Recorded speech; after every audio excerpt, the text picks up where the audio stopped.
Pessoal, nós estamos numa série muito bacana, porque é a série do aniversário da igreja, são 40 anos como comunidade de fé aqui, igreja local, e nós fomos buscar aí algumas referências com esta data na Bíblia para que reforçasse esse momento, né? Então nós começamos falando sobre os 40 anos de Moisés, liderando o povo, né, na libertação lá do Egito. Domingo passado, o pastor Edgar falou sobre os 40 dias dos espias, analisando a terra prometida e trazendo o relatório.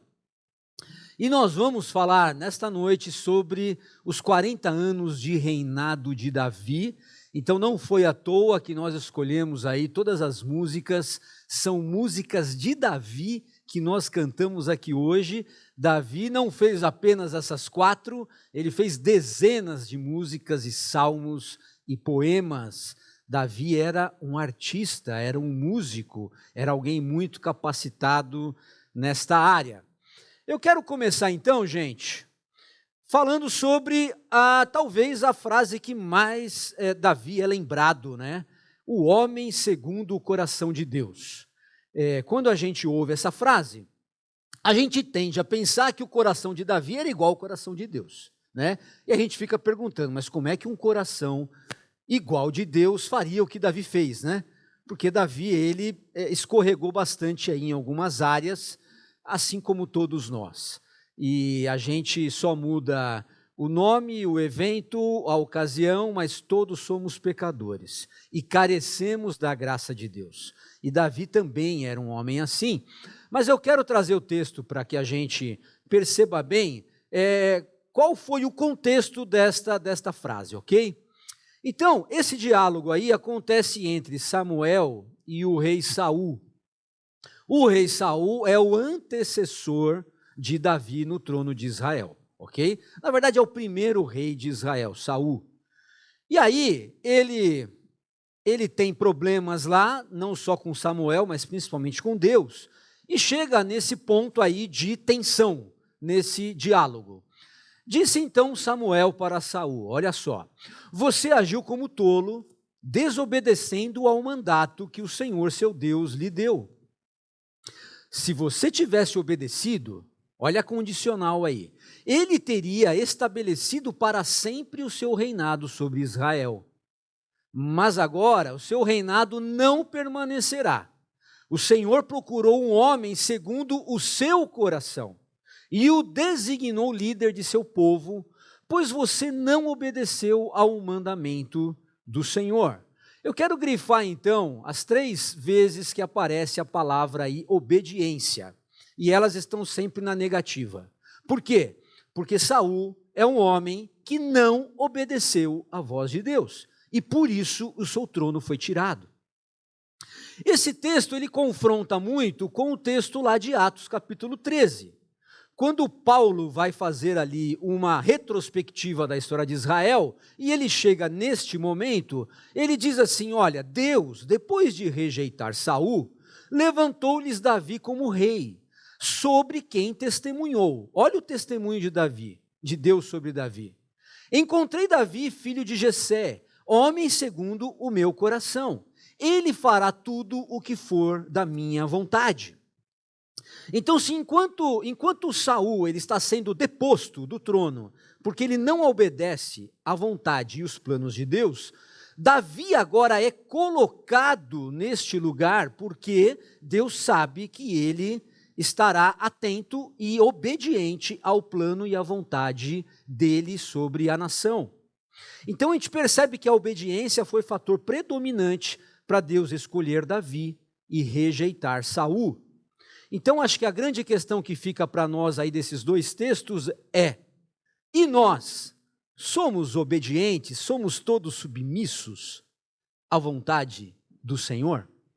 Porque se a desobediência nos afasta de Deus, e se a obediência nos atrai, aqui a gente está então diante de uma escolha.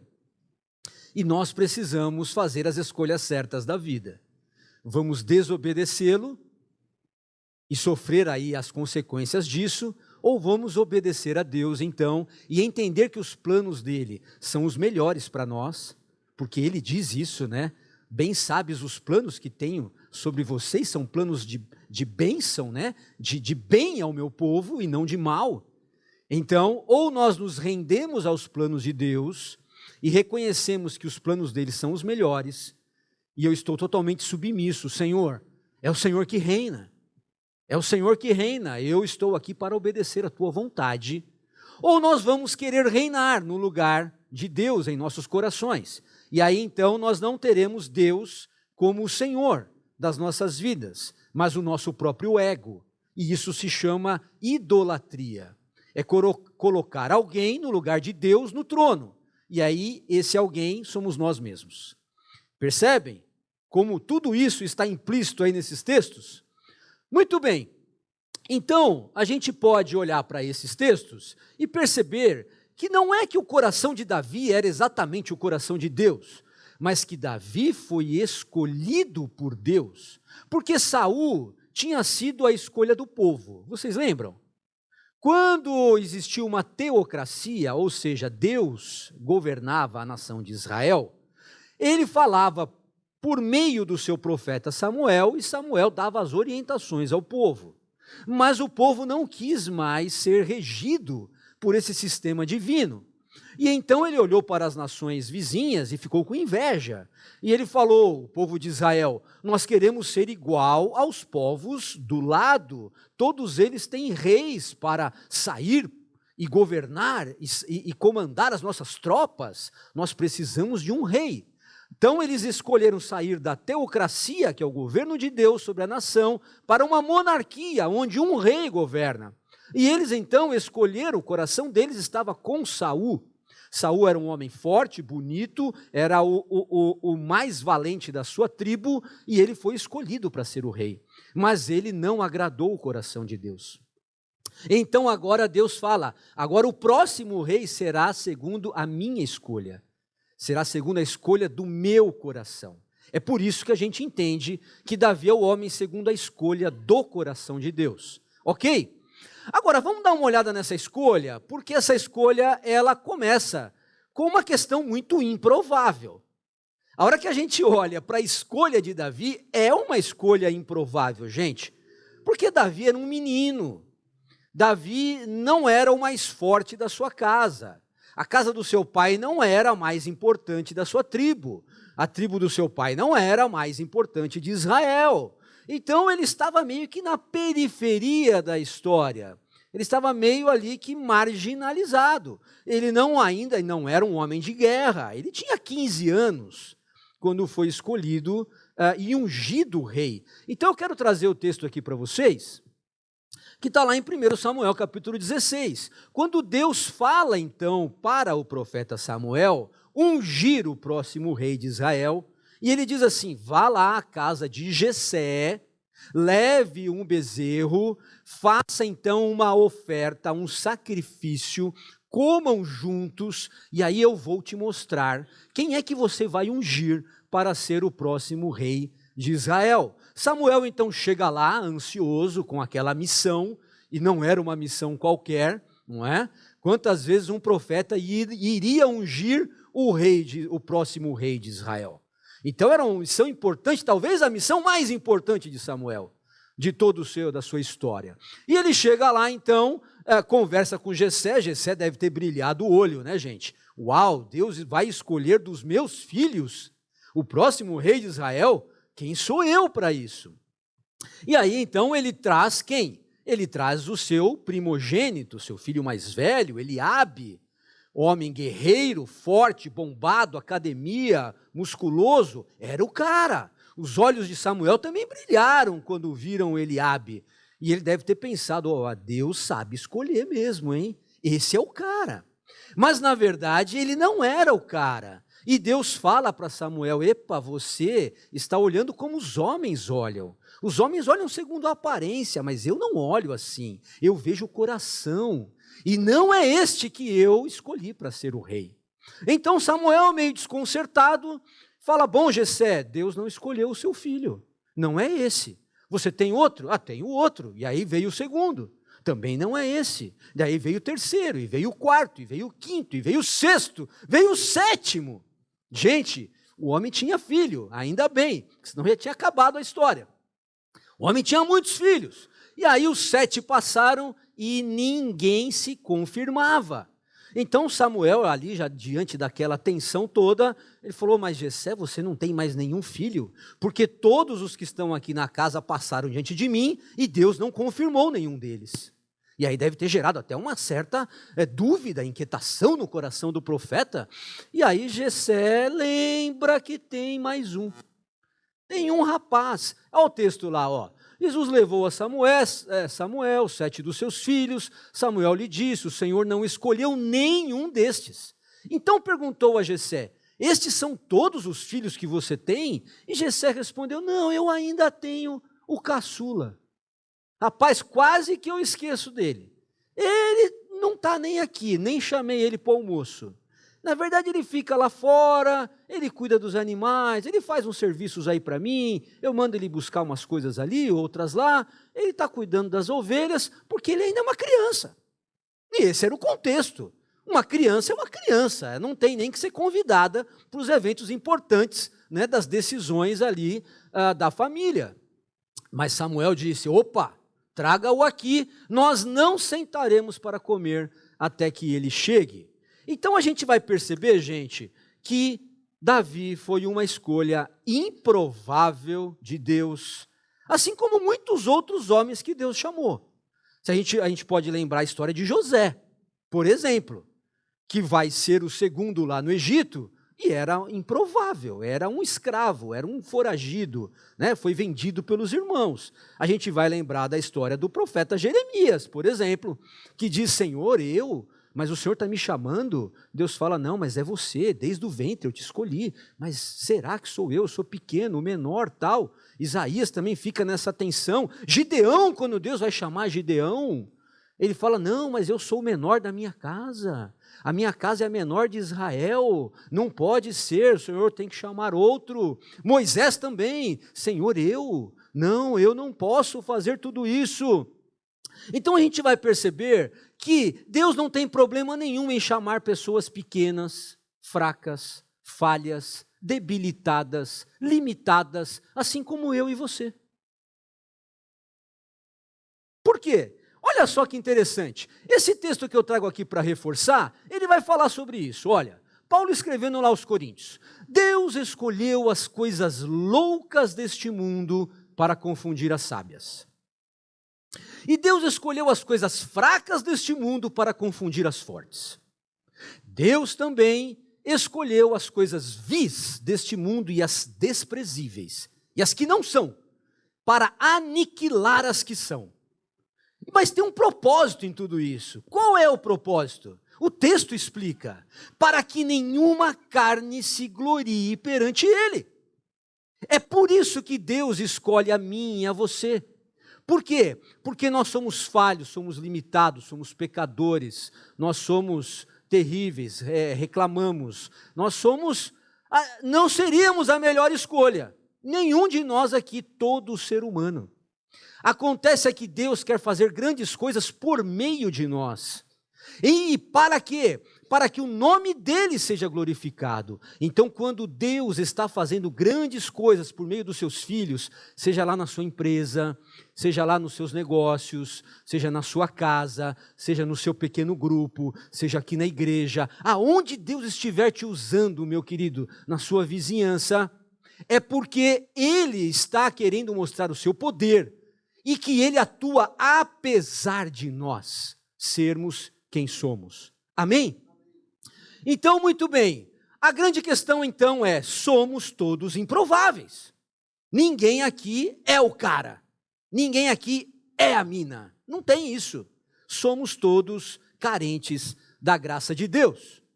Agora, Davi também foi uma escolha servidora, gente. A gente vai perceber no caráter que Davi, ele era um homem que amava servir, e ele servia de graça. Ele servia porque isso estava realmente no seu caráter. A gente vai perceber que nesse texto aí, diz que Davi, após ser ungido rei de Israel, ele continua servindo seu pai. Ele continua cuidando dos animais. Ele continua fazendo o pior serviço. Ele não subiu o coração dele, a unção não subiu nele, na cabeça, sabe? Tem muita gente que ganha uma promoção na empresa, gente, já quer pisar em todo mundo. Já quer, opa, agora eu vou ser servido, entendeu? Porque agora eu sou aqui promovido, tal, estou num lugar de destaque, então você vai buscar isso para mim, você vai fazer aquilo, então eu estou aqui para mandar, para delegar. Coração humano é terrível, gente. Mas Davi não se preocupa com isso, ele continua a sua vida ordinária, todos os dias, a sua rotina, servindo. Diz o texto que ele cuidava das ovelhas e ia lá ver os seus irmãos que estavam na guerra, o seu pai pedia. Então ele cuidava das ovelhas de manhã e ia lá cuidar dos seus irmãos na guerra, levar comida, levar o lanche, levar a marmita, ver como é que eles estavam, trazia notícias para o pai. Cuidava das ovelhas. Era isso. Ele era um servo nato.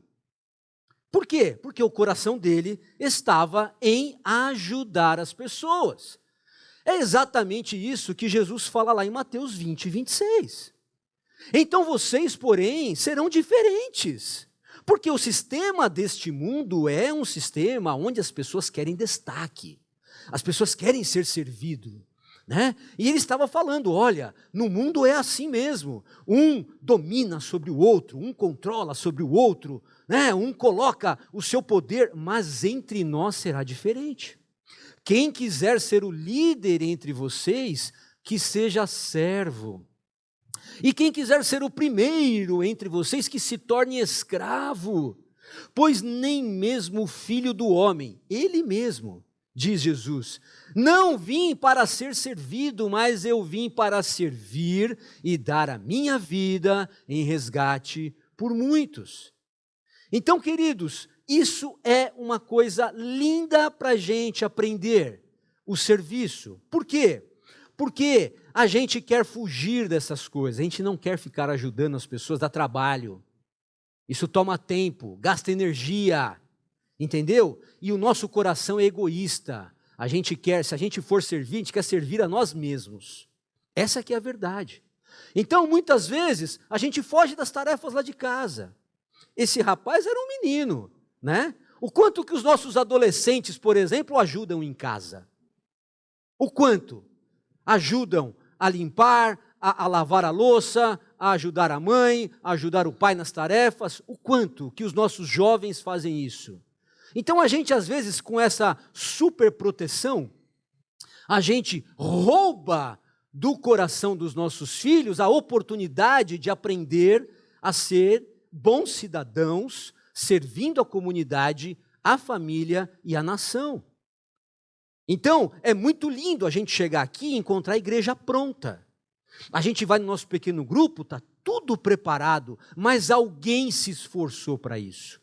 Alguém chegou antes, alguém abriu a porta, alguém limpou o lugar, alguém preparou o ambiente, alguém ensaiou, alguém preparou a palestra, alguém fez isso, alguém preparou o lanche lá no pequeno grupo, alguém vai ficar depois para limpar quando você for embora.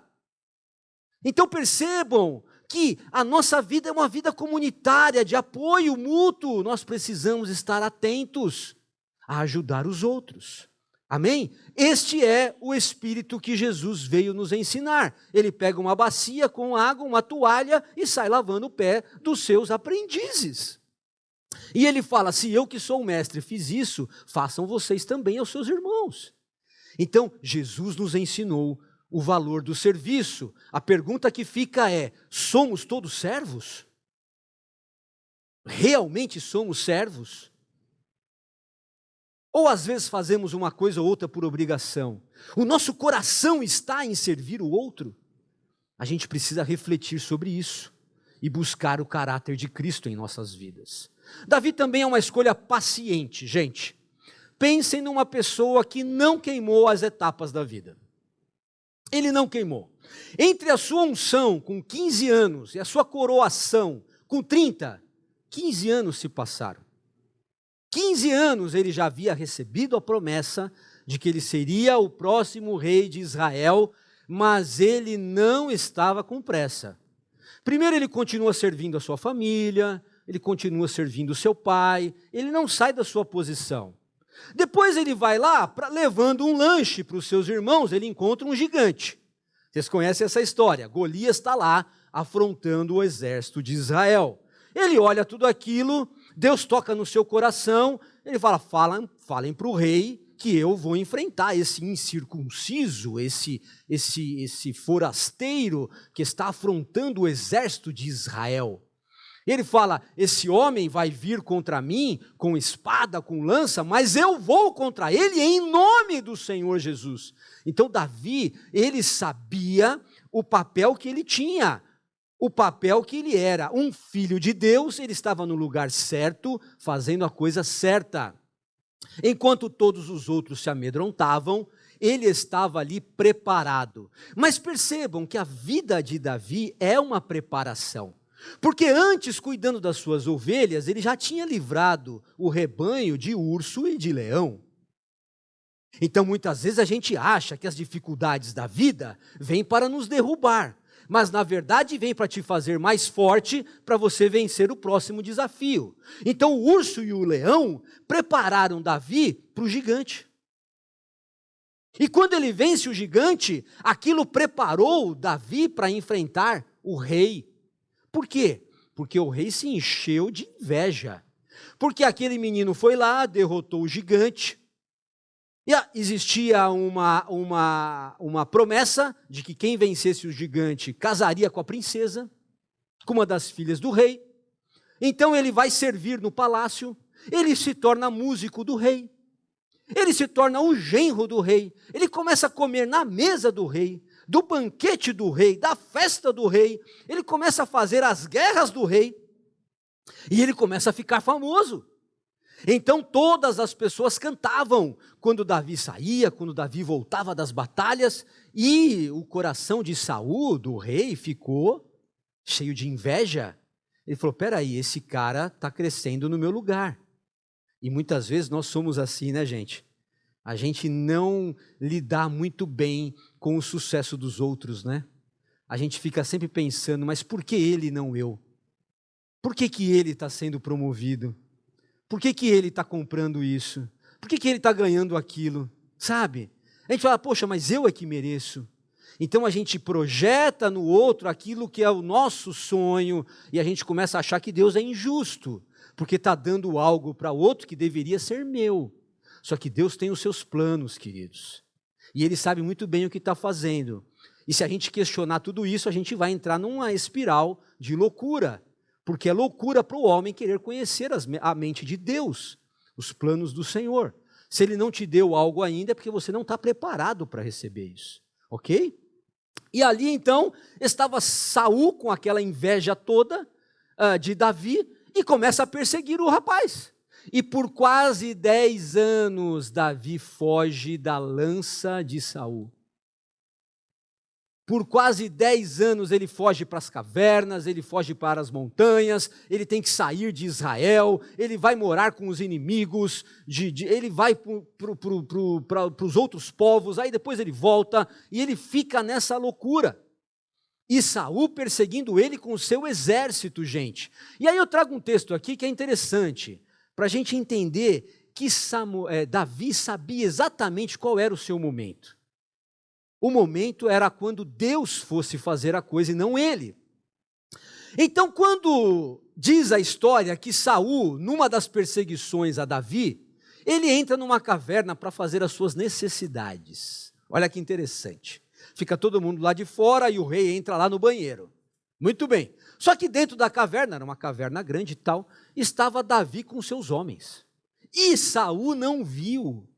Então, quando ele abaixa ali para fazer os exercícios, está tranquilo, tal, não sei o quê. Os homens de Davi falam, é o rei. Deus está te dando o seu inimigo hoje, Davi. Vai lá, mata o rei e assume o trono. E aí Davi não faz isso. Ele vai lá, corta um pedacinho da roupa, do manto, e aí Saul acaba, se veste, sai da caverna. A hora que ele está um pouquinho distante, Davi aparece e fala, ó rei, veja meu pai, olha o texto. O que tenho em minha mão é um pedaço da borda do seu manto. Cortei seu manto, mas não matei o rei. Isso prova que não procuro lhe fazer mal, e que não me rebelei, nem pequei contra o rei, embora esteja me perseguindo para me matar. Que o Senhor julgue entre nós dois. Olha só, que o Senhor julgue entre nós dois.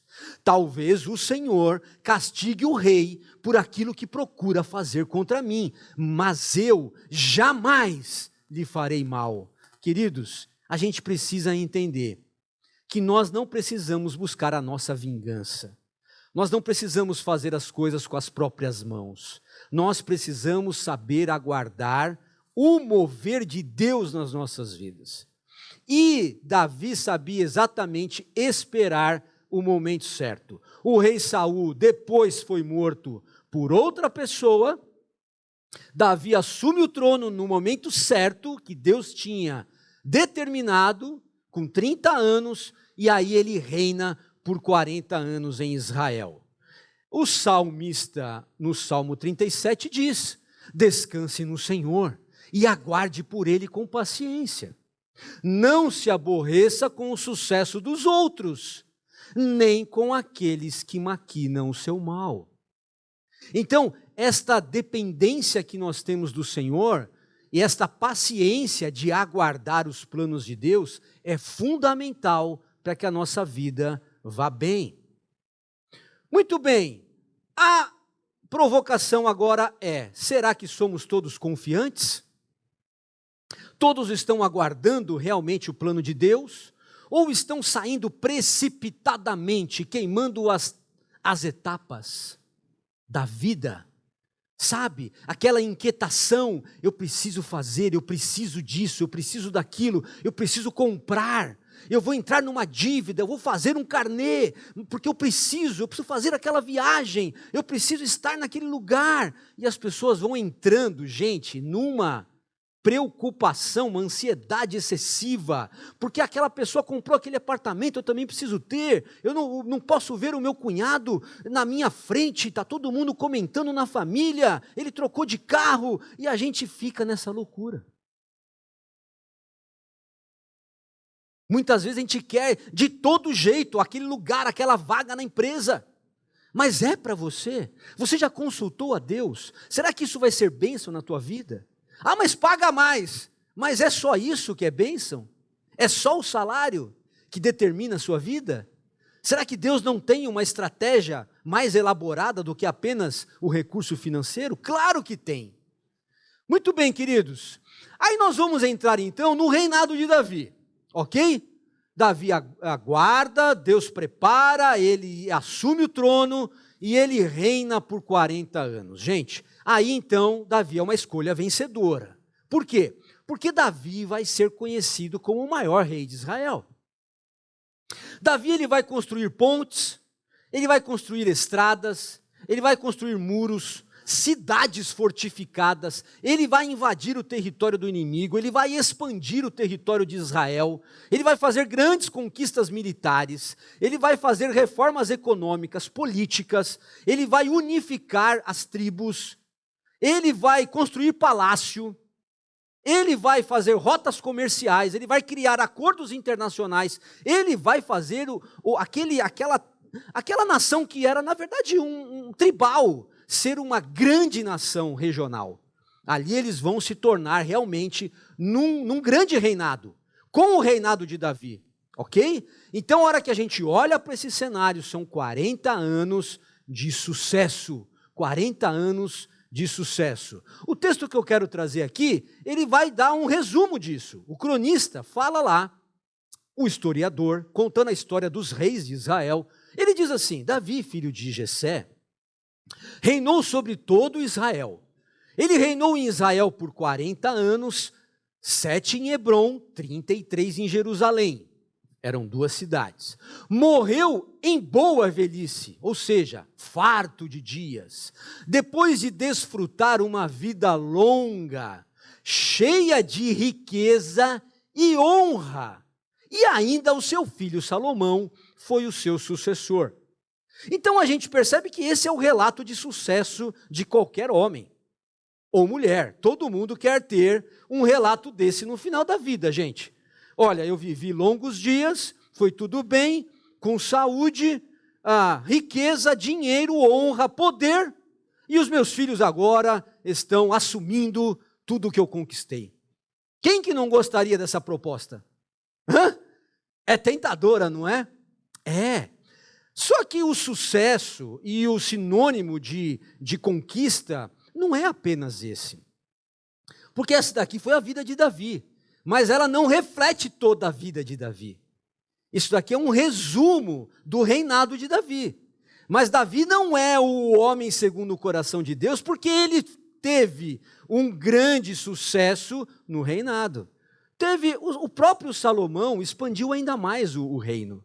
Salomão trouxe mais riqueza ainda. Então, Davi não foi o maior rei de Israel nesse sentido político. Tá? Existiram outros reis que fizeram coisas grandiosíssimas lá em Israel. Mas nós vamos entender por que Davi foi escolhido segundo o coração de Deus, nós já falamos lá sobre isso, e por que o reinado dele se torna eterno. Ok? Então eu quero trazer um texto aqui para nos ajudar a entender essa questão de sucesso. Diz lá Romanos 8,36. Mas apesar de tudo isso, e o contexto anterior é situações difíceis da vida, nós somos mais do que vencedores por meio daquele que nos amou. E eu estou convencido de que nem morte, nem vida, nem anjos, nem demônios, nem o que existe hoje, nem o que virá no futuro, nem poderes, nem altura, nem profundidade, nada, em toda a criação, jamais poderá nos separar do amor de Deus, revelado em Cristo Jesus, nosso Senhor. Então, para Paulo, o sinal de que nós somos vencedores na vida não é apenas um grande sucesso profissional, sabe? Não é você construir riquezas, é você ter o amor de Deus que ninguém pode tomá-lo. É isso que o texto está dizendo. Olha só, somos mais do que vencedores por meio daquele que nos amou, e nada pode nos separar do amor de Deus. Então a nossa vitória está em Cristo Jesus nos amar, e ninguém poder nos tirar da nossa relação com Ele. Ninguém pode nos roubar desta relação de amor e graça que nós temos com Cristo e com Deus, e com o Pai. Amém? É isto que nos faz ser mais que vencedores. Muito bem, a pergunta que fica é: será que realmente temos vivido esta vida de vencedores? Esta vida vitoriosa? Esta vida abundante que Jesus prometeu? Esta vida plena que nós temos em Cristo Jesus? Ou será que muitas vezes a gente fica mendigando aí, sabe, o próximo dia, o próximo abraço, o próximo sorriso, a próxima conquista? A gente fica sempre buscando a próxima alegria, a próxima festa, sabe, os próximos parabéns, o próximo reconhecimento. Gente, tudo isso é muito bom, mas não é isso que nos define. O que nos define é sermos amados por Cristo, e isto basta, isso satisfaz o nosso coração plenamente. Nós já temos uma vida abundante nesta relação que temos com o Pai. Muito bem, nós estamos caminhando para o fim, mas Davi, gente, ele, além de ter sido uma escolha improvável, um servo paciente, não queimou etapas, esperou o plano de Deus, teve um reinado maravilhoso, apesar dos percalços, né, gente? Porque eu não vim aqui falar dos percalços de Davi, isso vai ficar para uma outra mensagem, mas vocês sabem das pisadas de bola que ele fez e dos problemas que ele teve, não só no reino, não só na família, com os inimigos, ele passou grandes perrengues na vida. Então isso mostra que o sucesso de Deus conosco não nos priva das dificuldades. Claro que muitas das dificuldades dele também foram consequência das más ações que ele fez, das más decisões na vida.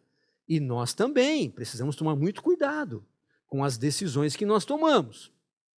Mas, queridos, eu quero trazer esse texto aqui, porque Davi é uma escolha adoradora. Olha o que diz lá em 2 Samuel capítulo 6, Diz que Davi usava um colete sacerdotal de linho e dançava diante do Senhor com todas as suas forças. Assim Davi e todo o povo de Israel levaram a arca do Senhor com gritos de alegria e ao som de trombetas. Gente, só para vocês entenderem isso daqui. Davi, quando ele assume o trono, ele tinha algo na cabeça, definido. Ele precisava restaurar a presença de Deus sobre Israel. E a Arca da Aliança era o símbolo da presença de Deus. A Arca da Aliança tinha sido construída para entrar no tabernáculo de Moisés, e era ali que o sacerdote, que Abraão, os levitas entravam para conversar, para espiar, para ter acesso a Deus. Existia uma cortina, só eles entravam. E ali era o símbolo da presença de Deus. Só que essa arca tinha sido roubada, tinha sido perdida numa batalha, e Saul não se preocupou em resgatá-la. Sabe o que isso significa? Que Saul não estava preocupado com a presença de Deus no seu reinado. Por quê? Porque na cabeça dele era ele que reinava. Então eu não preciso de Deus aqui. Aqui quem toma as decisões sou eu. Mas Davi não. Davi olhou para esse cenário e falou: eu não posso reinar sem Deus estar entre nós. E nós vamos buscar essa arca, custe o que custar. E custou vidas, custou sangue, mas eles trouxeram. E quando esta arca está chegando na cidade, é este texto aí, gente. Davi está dançando com todas as suas forças. Davi e o povo começam a louvar ao Senhor e com gritos de alegria. Imaginem isso, gente. Gritos de alegria. Por quê? Porque eles estavam ganhando uma batalha? Porque eles estavam ganhando dinheiro? Não! Porque Deus, o símbolo da presença de Deus, estava voltando para a nação. O quanto a gente valoriza a presença de Deus em nossas vidas, gente. O quanto a gente busca a presença de Deus na nossa história. O quanto a gente quer Deus reinando na nossa vida. O quanto a gente sacrifica um tempo da nossa agenda para ter comunhão com Deus, para conversar com Deus, para ouvir a voz de Deus, para ver o que Ele quer falar conosco por meio da sua palavra. A comunhão com os irmãos, tudo isso é presença de Deus entre nós. Muitas vezes a gente acha que vir à igreja uma vez por semana é um grande sacrifício, está bom demais. Olha, Senhor, estou fazendo um grande favor para o Senhor, indo na igreja uma vez por semana, já está bom demais, tá? Porque eu tenho que trabalhar, tenho que estudar, tenho que cuidar da minha casa, dos meus filhos, ninguém faz isso por mim, então eu vou lá te dar 1h30 da minha semana, já está bom demais, não é? Gente, o que é isso? Aqui Davi mostra o que é ser um verdadeiro adorador. Gente, essa arca da aliança, ela foi colocada num tabernáculo, mas o tabernáculo de Davi era diferente do tabernáculo de Moisés. Não tinha mais aquela cortina separando para entrar apenas o levita, o sacerdote. Ele coloca a arca da aliança no meio e todas as pessoas têm acesso à arca da aliança. Sabe por quê? Porque Davi queria que todo o povo tivesse acesso direto a Deus e a sua presença. Olha que coisa linda! Davi prepara músicos. Lá no tabernáculo de Moisés, o barulho era só dos animais morrendo. Sacrifícios. Não, aqui não. Davi ele prepara a casa de Deus, né, que era o símbolo, era o tabernáculo, coloca a presença de Deus no meio e prepara 4.000 músicos para louvar e adorar a Deus 24 horas por dia, 7 dias na semana, 30 dias no mês, todos os dias do ano, por todo o seu reinado, louvor e adoração a Deus. Queridos, o que é isso? É um coração adorador. Claro que a adoração não está só no cantar, não está só na música. A adoração está no serviço ao próximo. Nós adoramos a Deus quando nós entregamos nossas ofertas, por exemplo. Nós adoramos a Deus quando a gente está atento à necessidade do próximo, quando a gente usa o nosso talento para expandir o reino de Deus. Nós adoramos a Deus de várias formas, quando nós cuidamos da nossa família, quando nós estendemos o braço a um amigo, quando abrimos a nossa casa para um pequeno grupo. Tudo isso é adoração, gente. Tudo isso é adoração. Esse texto de João capítulo 4 fala sobre isso. É Jesus e a mulher samaritana no poço. E Jesus fala o quê? O meu Pai procura verdadeiros adoradores, que o adorem em espírito e em verdade. Então isso significa que existem falsos adoradores. Porque se o texto diz que o Pai procura verdadeiros, é porque existem falsos. Existem muita gente que pode estar enchendo templos por aí, dizendo que adoram a Deus, mas na verdade adoram o seu próprio coração. Porque vão buscar nesta religião, ou em Deus, ou num movimento místico, ou em qualquer outra coisa, algo que satisfaça o seu próprio desejo. E eu estou aqui enquanto eu recebo aquilo. Eu vou te servir aqui se o Senhor me fizer aquilo. Então, se o Senhor me der isso, eu te dou aquela oferta. E essa barganha comercial com Deus não é adoração, gente. Isso é comércio, isso é pecado, isso é egoísmo. Não tem nada a ver com os verdadeiros adoradores.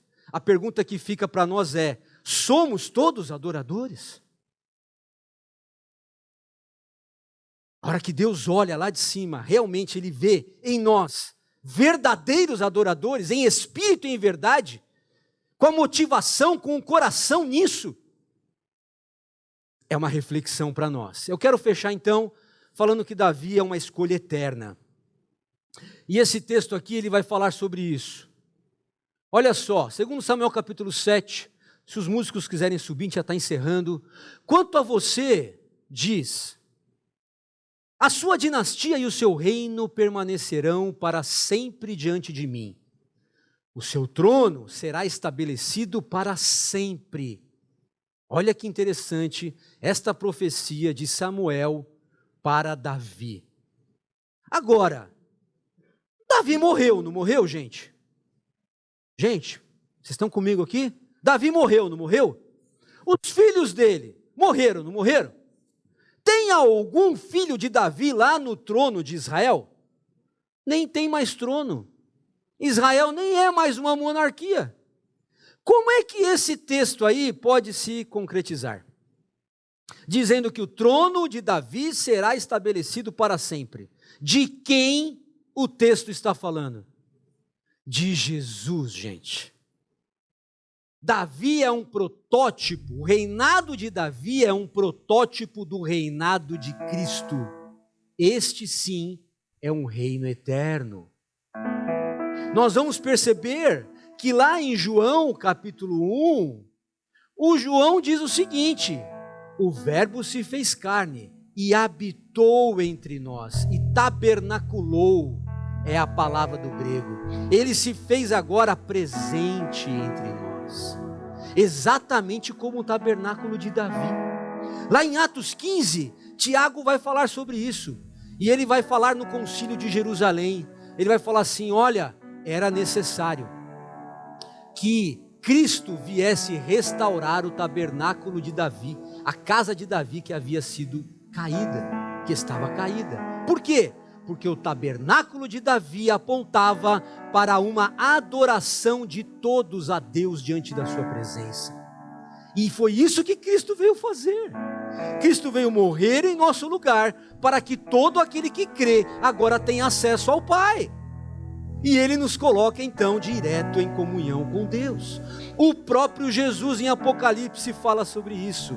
Eu, Jesus, lá no último capítulo da Bíblia, está fechando a revelação, enviei o meu anjo para dar a vocês este testemunho concernente às igrejas. Eu sou a raiz de Davi. Eu sou a resplandecente estrela da manhã. Queridos, Jesus é o Rei eterno. O seu reinado é para sempre. Ele reina sobre o mundo, Ele reina sobre as nações, Ele reina sobre a história, mas Ele também quer reinar no seu coração. Ele quer reinar na sua casa. Ele quer reinar na sua família. Ele quer reinar sobre as suas decisões, Ele quer ser rei na sua história. Basta nós crermos, basta nós aceitarmos, nós sermos submissos e nos rendermos ao seu senhorio.